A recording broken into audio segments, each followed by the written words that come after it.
Chicago Police Department, plagued by systemic racism. Task force finds Chicago racism has contributed to a long, systemic pattern of institutional failures by the city's police department in which police officers have mistreated people, operated without sufficient oversight, and lost the trust of residents. A task force assigned by Mayor Rahm Emanuel has found. The report, issued on Wednesday, was blistering, blunt and backed up by devastating statistics. Coincidentally, it was released as city leaders were installing a new, permanent superintendent for the Chicago Police Department. The community's lack of trust in CPD is justified, the task force wrote.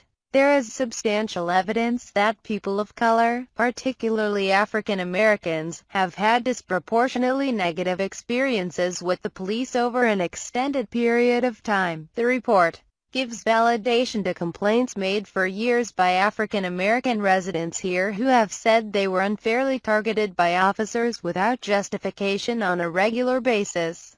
It raises the pressure on Mr. Emanuel and other Chicago leaders to make significant changes at a pivotal time for the nation's second-largest municipal police force, which has been under intense fire from residents and under scrutiny from the federal authorities. It includes more than 100 recommendations for change. The task force amassed data that shows the extent to which African Americans appear to have been targeted. In a city where whites, blacks and Hispanics each make up about one-third of the population, 74% of the 404 people shot by the Chicago police between 2008 and 2015 were black, the report said. Black people were targeted in 72% of thousands of investigative street stops that did not lead to arrests during a recent summer.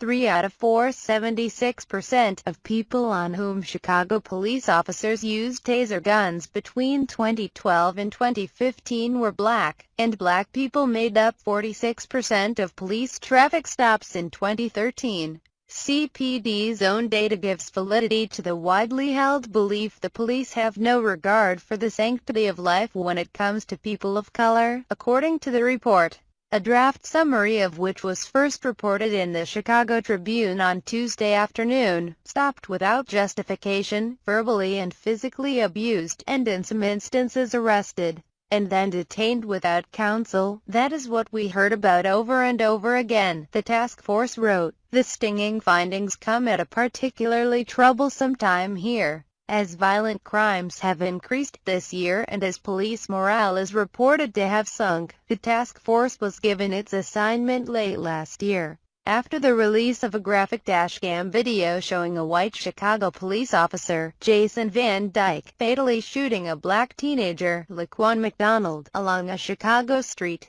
Widespread protests followed, and Mr. Emanuel fired the city's police superintendent, who was officially replaced on Wednesday by his choice, Eddie Johnson, a longtime officer who is black.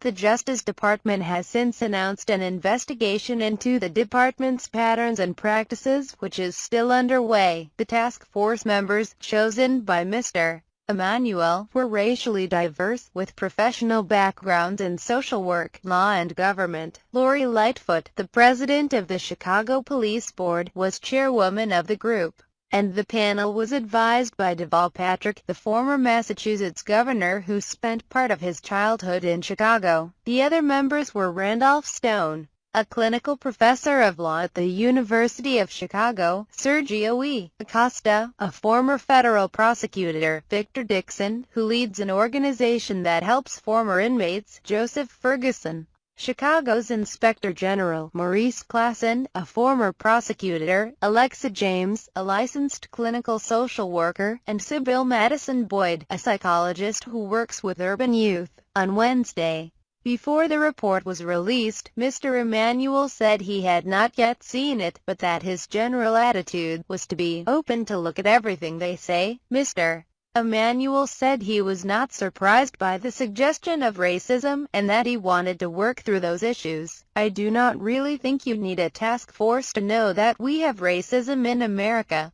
We have racism in Illinois, or that there's racism that exists in the city of Chicago and obviously could be in our department, Mr. Emanuel said. He added, the question is, What are we going to do to confront it and make the changes in not only personnel but in policies to reflect, I think, the values that make up the diversity of our city?